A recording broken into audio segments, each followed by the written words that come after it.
नमस्कार. सुमाज किचनमध्ये आपणा सर्वांचे स्वागत. आज आपण पाहणार आहोत 2 रेसिपी. यातील एक रेसिपी आपल्या सर्वांना माहीत आहे, सर्वांना येतच. आणि दुसरी जी रेसिपी आहे तीही मी पहिल्यांदाच बनवलेली आहे. रेसिपी बनवताना विश्वास होता की रेसिपी छान बनेल आणि खरंच खूपच छान बनलेली आहे.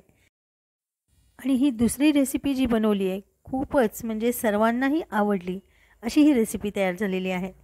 चला तर मग रेसिपीला सुरुवात करूया. पुरणाची पोळी व्हिडिओमध्ये पाहताय आपण. हो, होळीच्या दिवशी पुरणाचा स्वयंपाक चालूच होता आणि आईकडून डबा आला.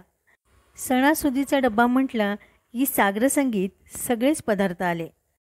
फक्त तूप तेवढं सोडून बाकी मम्मीनी सगळंच पाठवलं होतं. सगळाच स्वयंपाक डबल झाला. आता करायचं काय? परंतु आईकडचा डबा म्हटला की पहिला आपण तेच खातो आणि आम्हीही तेच केलं.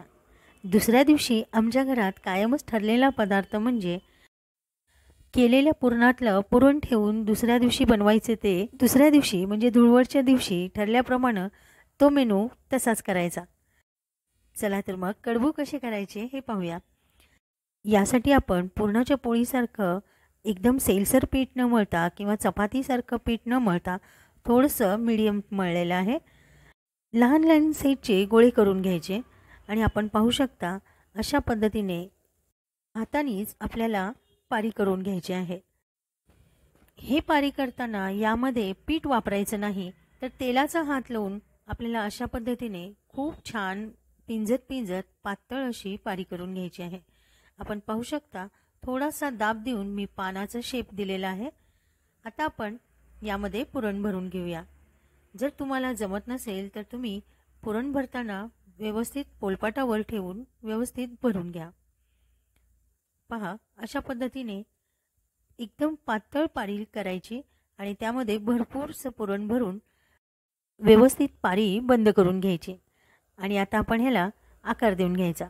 अशाच पद्धतीने सर्व कडबू बनवून घेऊयात. कडबू म्हणजे उकडून केलेले किंवा तळून केलेले पुरणाचे उंडे. या कडबू आपण करंजीप्रमाणे ह्याला आकार दिलेला असतो. नागपंचमी वेळी कडबू करण्याची पद्धत वेगळी आहे. अशाच पद्धतीने हातानेच बनवतात किंवा लाटून बनवतात, परंतु पुरण आणि त्याचा आकार वेगळा असतो. आणि जेव्हा आपण तळून बनवतो तेव्हा मात्र करंजीच्या आकाराचे केले जातात. पहा, सर्व कडबू तयार करून झाले की करंजीच्या साच्याने आकार देऊन घेऊया.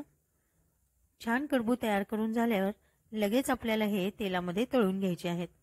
आपण पाहू शकता खूपच कमी पीठ वापरलेलं आहे आणि कडबू खूप पातळ बनवलेले आहेत. आणि सारण मात्र म्हणजे जे पुरण होतं ते मात्र भरपूर प्रमाणात भरलेलं आहे. पहा, छान पुरण भरल्यानंतर व्यवस्थित पूर्ण बुडेल इतपत तळून घ्यायचं आहे. कोणतेही पदार्थ तळताना जेवढं तेल लागेल तेवढंच कढईमध्ये घ्या. म्हणजे जे तळणं आहे ते तळून झाल्यावर उरलेलं तेल आपण परत दुसऱ्या स्वयंपाकासाठी किंवा तेच तेल परत तळण्यासाठी वापरतो. तसं न करण्यासाठी जेवढे लागेल तेवढेच तेल घ्या आणि जरी उरले तर ते तेल लवकरात लवकर 2 दिवसात संपवा. हा झाला आमचा धुळवडचा नाश्ता. चला तर मग नाश्ता झाला आणि राहिली आहे ती कटाची आमटी.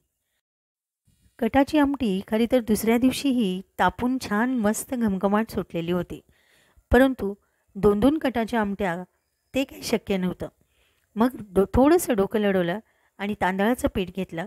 त्यामध्ये प्रमाणानुसार मीठ, 2 चमचे साखर टाकली आणि मिऱ्याची पावडर 1 चमचा टाकलेली आहे आणि हे पीठ व्यवस्थित मिक्स करून घेतलं. पुरणाचा स्वयंपाक कटाच्या आमटीशिवाय अपूर्णच. तर अशी ही रुचकर आंबट गोड तिखट कटाची आमटी टाकणार कशी? तर वरचा जो कढीपाला आणि कोथिंबीर आहे तेवढ्यासाठी मी व्यवस्थित छान गाळून घेऊन जे आपण पीठ मिक्स करून घेतलं त्या पिठामध्ये ही कटाची आमटी गाळून घ्यायची आहे. पहा, एवढा सर्व मसाला, एवढी मेहनत आपण केलेली आहे, तर अजिबात कुठलेही अन्न वाया घालवायचं नाही. अन्न वाया जाणार नाही, जाऊ द्यायचं नाही, हे जर मनात ठरवलं तर कुठलीही गोष्ट वाया जाणार नाही. रेसिपी करताना मनात तेच होतं की माझी ही कटाची आमटी आणि बाकीचं पीठ, माझी मेहनत वाया जायला नाही पाहिजे. आणि देवाचं नाव घेतलं आणि मस्तपैकी जी रेसिपी ठरवली होती तीच रेसिपी एकदम छान पद्धतीने मस्त तयार झालेली आहे. कटाच्या आमटीपासून मी बनवली आहे कुरकुरीत टेस्टी आंबट गोड चवीचे कुरकुरे. आणि हे कुरकुरे खूप दिवस आपण ठेवू शकतो. अशा पद्धतीने हे छान तयार झालेले कुरकुरे रेसिपी पूर्ण शेवटपर्यंत पहा. सुमाज किचन प्लेलिस्टमध्ये जाऊन तुम्ही आवर्जून पहा. सर्व रेसिपी तुम्हाला पाहायला मिळतील.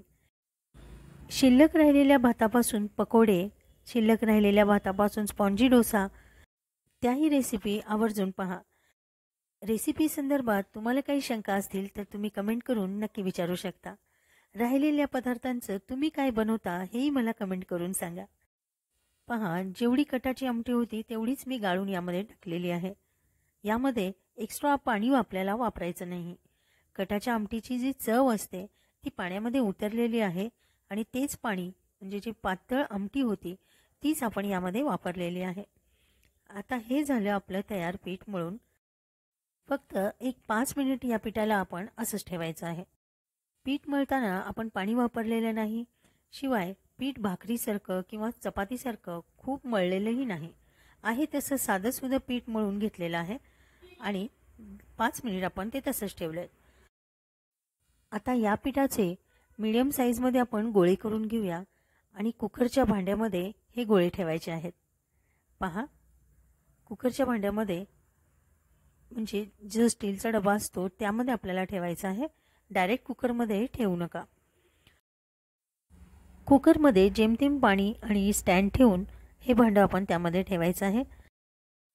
कुकरच्या भांड्यामध्ये थोडंसं पाणी ठेवलेलं आहे, स्टँड ठेवलेलं आहे आणि ते आपण पिठाचे गोळे ठेवून त्यावर परत एकदा एक भांडं ठेवलेलं आहे. तुम्ही भांड्यासोबत भाजी, बटाटे किंवा भात बनवू शकता. आता हे पीठ शिजवण्यासाठी आपण कुकरचे 3 शिट्ट्या घेतोय. कुकर उघडण्याची घाई न करता व्यवस्थित थंड झाल्यानंतर कुकरमधून पीठ काढून घ्यायचं आहे. आपण पाहू शकता पीठ एकदम छान वाफरलेलं आहे. कुकर थंड झाला परंतु पीठ अजून खूप गरम आहे.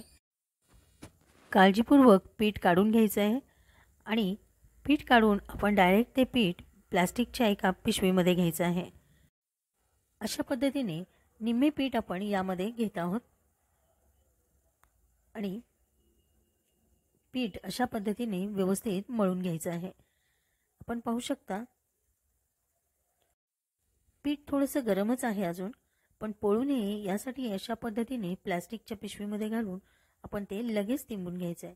लगेच 1 मिनिटात हे पीठ तयार होतं आणि ते आपण पीठ काढून घ्यायचं आहे. प्लास्टिक पिशवीचा वापर करतोय हे बरोबर वाटत नाही, परंतु ही प्लास्टिक पिशवी वजनापेक्षा हलकी नाही आहे.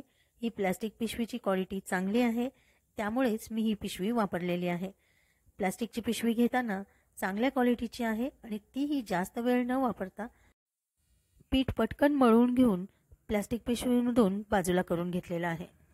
अशा पद्धतीने उरलेलं पीठही मी 2 मिनिटात मळून घेते. हेही पीठ छान मळून घेतलेलं आहे.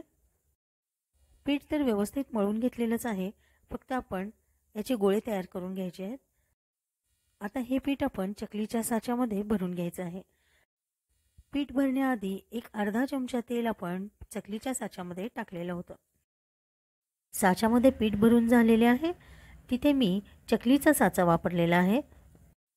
हे कुरकुरे आपण सावलीतच सुकवायचे आहेत. चकलीचा साचा वापरून अशा पद्धतीने आपण कुरकुरे तयार करायचे आहेत. हे जेव्हा मी करत होते तेव्हा असं वाटलं किती छान तार येत आहे. आधीमध्ये केव्हाही चकली बनवताना खूप त्रास देते खरंच, कारण जेव्हा आपण चकल्या बनवतो तेव्हा झटकीपट एकदा करून होऊ दे म्हणतो, पण तेव्हा कितीतरी वेळा तुटतात. चकलीच्या भाजणीच्या वेळेस मात्र माझी अशीच तार येते, परंतु कधी कधी झटकीपट करायच्या वेळेस कंटिन्यू काय ना काय होतच असतं. खूपच छान तार पडत होती आणि इतकी झटकीपट होत होतं आणि केल्याचा आनंदही झाला होता. 5 ते 10 मिनिटात तेवढ्या सगळ्या पिठाचे अशा पट्ट्या मी तयार करून घेतल्या. आपण पाहू शकता हे लांब कुरकुरे आपण बनवलेले आहेत. आता हे कुरकुरे बनवून झाले. आता आपण हे तयार केलेल्या मोठ्या कुरकुऱ्यांचे लहान कुरकुरे तयार करायचे आहेत. धार नसलेल्या चाकूच्या उलट्या बाजूनी किंवा करंजी करतो त्या साच्याच्या साह्याने अशा पद्धतीने लहान मोठे तुकडे करून घ्यायचे आहेत. सगळ्या पिठाचे तुकडे करून एक दिवस आपण पहिल्यांदा घरातच वाळवून घ्यायचं आहे, म्हणजे सावलीमध्येच वाळवून घ्यायचं आहे. कारण मलाही असं वाटलं की जर आपण उन्हात ठेवलो आणि खूपच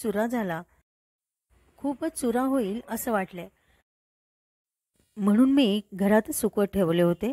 परंतु बाकीचे कुरकुरे जेव्हा मी अजून करत होते तेव्हा जे आपण पहिल्यांदा म्हणजे पहिल्या साच्यामधून काढलेले छान व्यवस्थित सुकलेले पाहून मला बरे वाटले आणि मी ठरवलं की घरातच सुकवायचं.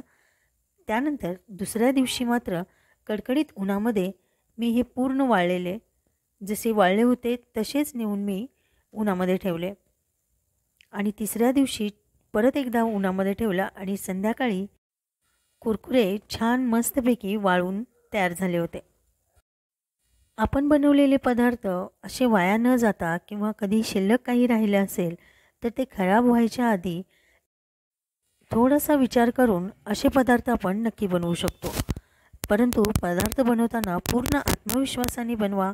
तेव्हा बनवल्यानंतर काय होईल याचाही थोडासा अंदाज घ्या, मगच असे पदार्थ बनवा. जेणेकरून जर आपण झटकीपट करण्याच्या नादात पीठ वायाही जाऊ नये. आमटी गेली असती तर चाललं असतं, परंतु त्यासोबत पीठ किंवा वेळ, परंतु काहीतरी करण्याच्या नादामध्ये पीठ, वेळ वाया गेला, गॅस वाया गेला असं होऊ द्यायचं नाही. जेव्हा बनवणार आहोत डोकं शांत ठेवून जर ही वस्तू अशी झाली तर थोडंसं आपण विचार करूनच त्या गोष्टी कराव्यात. तसं पाहता आपण सहसा कधीही आमटी किंवा गरगट्टा उरला दुसऱ्या दिवशी थालपीठ आरामातच बनवतो. ते बनवताना मात्र आपण अजिबात घाबरत नाही, कारण ते आपल्याला माहितीच असतं. तर हेही बनवताना थोडासा विचार करून, तर असे पदार्थ बनवताना थोडासा आत्मविश्वास आणि थोडेसे पेशन्स ठेवून जर आपण आपलं अन्न वाया घालवणार नाही ही भावना जर ठेवली तर असे पदार्थ आवर्जून छान तयार होतील. म्हणजे अन्नही वाया जाणार नाही आणि पुढं आपली मेहनतही वाया जाणार नाही. पहा, उन्हामध्ये छान कडकडीत असे हे कुरकुरे आपले तयार झालेले आहेत. जेव्हा हे कुरकुरे व्यवस्थित वाळले मला आत्मविश्वास अजून वाढला. पण थोडीशी धाकधूक होती, जोपर्यंत तळून हा पदार्थ तयार होत नाही तोपर्यंत काय होईल. आणि मस्तपैकी तेल तापायला ठेवलं आणि छान हे कुरकुरे मीडियम गॅसवर तळून घेतले.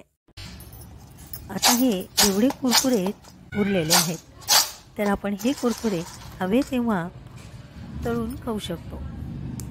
घरात लेकरं आणि हौशी खाणारे असतील तर लवकरात लवकर हे कुरकुरे खाऊन संपणारच आहेत.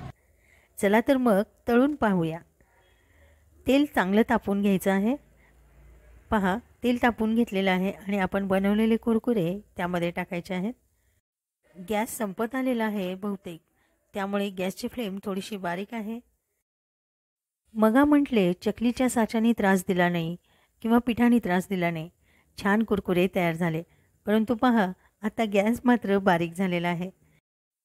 म्हणजे ठरलेलंच आहे, सगळ्याच गोष्टी कशा चांगल्या होतील. काहीतरी नजरेचा टीका असायलाच हवा ना. सिलेंडर संपायच्या आधी मी एवढेच कुरकुरे तळून दाखवते आणि एवढ्याच कुरकुरेचा पुढची रेसिपी आपण आता पाहूया. पहा, हे तळलेले कुरकुरे. या तळलेल्या कुरकुऱ्यांमध्ये आता आपण चवीनुसार मीठ, तिखट टाकून मिक्स करून घ्यायचे आहे.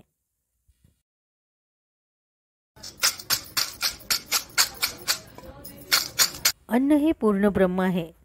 आपण अशा पद्धतीने अन्न जेव्हा वाजवून दाखवतो हे चुकीचे आहे. अन्न वाजवून दाखवले की मी नेहमी क्षमा मागते, कारण अन्न हे पूर्ण ब्रह्म आहे.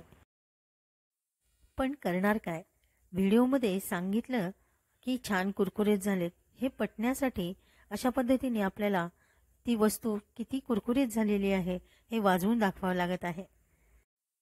परंतु असं करणं योग्य नाही. हा अन्नाचा अनादर आहे.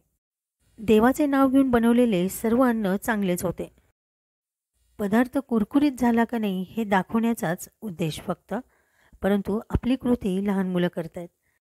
त्यांच्यासमोर काही खायला आलं की ते अशा पद्धतीने कुरकुरीत आहेत का नाही हे मी स्वतः डोळ्यांनी हॉटेलमध्ये परवा पाहिलेलं आहे.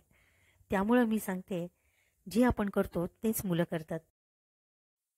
तर असा अन्नाचा अपमान होऊ नये हे मुलांना आपणच पटवून दिलं पाहिजे. ही बाब तुम्हालाही पटली असेल तर मला कमेंट करून जरूर सांगा. व्हिडिओ शेवटपर्यंत पाहिल्याबद्दल धन्यवाद. व्हिडिओ आवडला असेल तर लाईक करा, शेअर करा आणि माझ्या चॅनेलला सबस्क्राईब करा. भेटूया पुढच्या रेसिपीसोबत. धन्यवाद.